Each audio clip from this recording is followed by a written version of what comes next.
नमस्कार। चलिए आज आस्था और तपस्या की एक ऐसी अविश्वसनीय यात्रा को समझते हैं जिसे हम सब कांवड़ यात्रा के नाम से जानते हैं।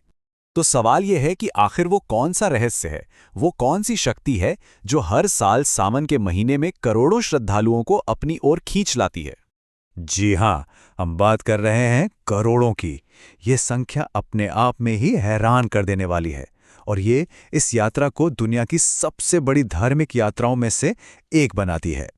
जरा सोचिए, नंगे पैर तपती सड़कों पर कंधों पर कांवड़ उठाए और हर कदम पर सिर्फ एक ही गूंज सुनाई देती है, बोल बम।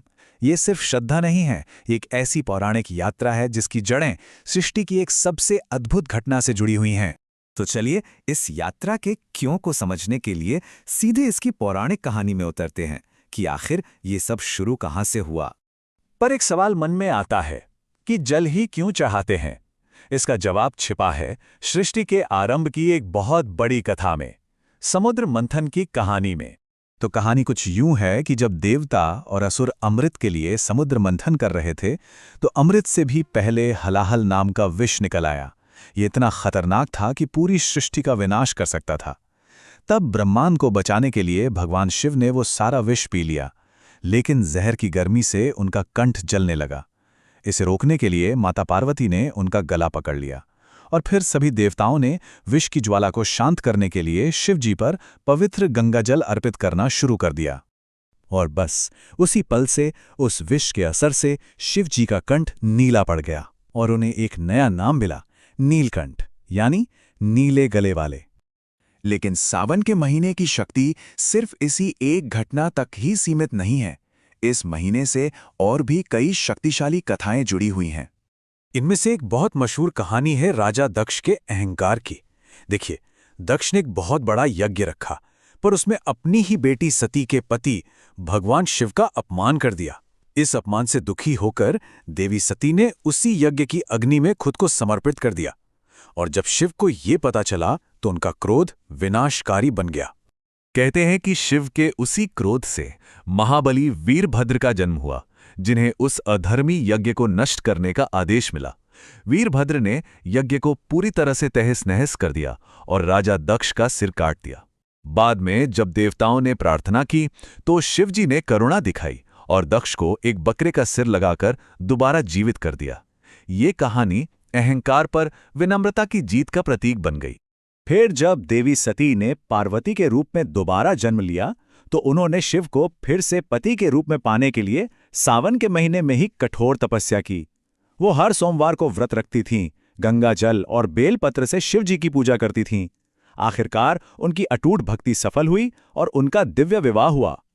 शायद यही वजह है कि सावन को प्रेम और विवाह के लिए इतना शुभ माना जाता है। और सुनिए, इसी महीने में मार्कंडे नाम के एक युवा भक्त ने, जिनकी उम्र सिर्फ 16 साल थी, मौत को भी हरा दिया था। जब यमराज उन्हें लेने आए तो वो एक शिवलिंग से लिपट गए। तब भगवान शिव खुद प्रकट हुए, अपने भक्त की रक्षा की और उसे अमरता का वरदान दिया। तो ये तो हो गई पौराणिक कथाएं। अब ये देखते हैं कि कैसे ये प्राचीन परंपरा समय के साथ एक बहुत बड़े जन आंदोलन में बदल गई। वैसे तो इस यात्रा की जड़ें त्रेता युग तक जाती हैं, जहां श्रवण कुमार की कहानी से प्रेरणा मिलती है, लेकिन एक संगठित रूप में इसका जिक्र 1700 के दशक में बिहार के सुल्तानगंज में मिलता है। फिर 1857 में अंग्रेजों ने भी अपने रिकॉर्ड में इसका जिक्र किया, पर जो असली बदलाव आया वो 1980 के दशक के बाद आया। जरा इस पर गौर कीजिए। 1980 के दशक से पहले इसमें बस कुछ हजार लोग ही हिस्सा लेते थे, लेकिन उसके बाद जो हुआ वो वाकई में अभूतपूर्व था। ये यात्रा देखते ही देखते एक जन आंदोलन बन गई और श्रद्धालुओं की संख्या हजारों से बढ़कर सीधे करोड़ों में पहुंच गई। पर सावन के महीने में ही इतनी शक्ति क्यों है? इसका जो जवाब है ना, वो ब्रह्मांडीय स्तर पर छिपा है। दरअसल सावन से ही चातुर्मास की शुरुआत होती है। ये वो 4 महीने का पवित्र समय है जब सृष्टि के पालनकर्ता यानी भगवान विष्णु योग निद्रा में चले जाते हैं और इस दौरान पूरे के पूरे ब्रह्मांड के संचालन की जिम्मेदारी भगवान शिव के हाथों में आ जाती है। मतलब चातुर्मास में शिव ही रक्षक हैं, वही पालन करता है और वही संहार करता भी। वो सृष्टि के तीनों सबसे जरूरी काम खुद ही संभालते हैं। यही वो सबसे बड़ा ब्रह्मांडीय कारण है कि सावन में की गई पूजा का प्रभाव 1000 गुना ज्यादा शक्तिशाली माना जाता है। ऐसा कहते हैं कि इस समय भगवान शिव भक्तों के बहुत करीब होते हैं और हर प्रार्थना सीधे उन तक पहुंचती है। इसीलिए कहा जाता है कि जब कांवड़ उठती है तो केवल जल नहीं बहता, बहते हैं जीवन के बंधन। ये यात्रा सिर्फ एक धार्मिक अनुष्ठान नहीं, बल्कि एक आध्यात्मिक शुद्धि है, जहां हर एक कदम शिव की ओर एक कदम है।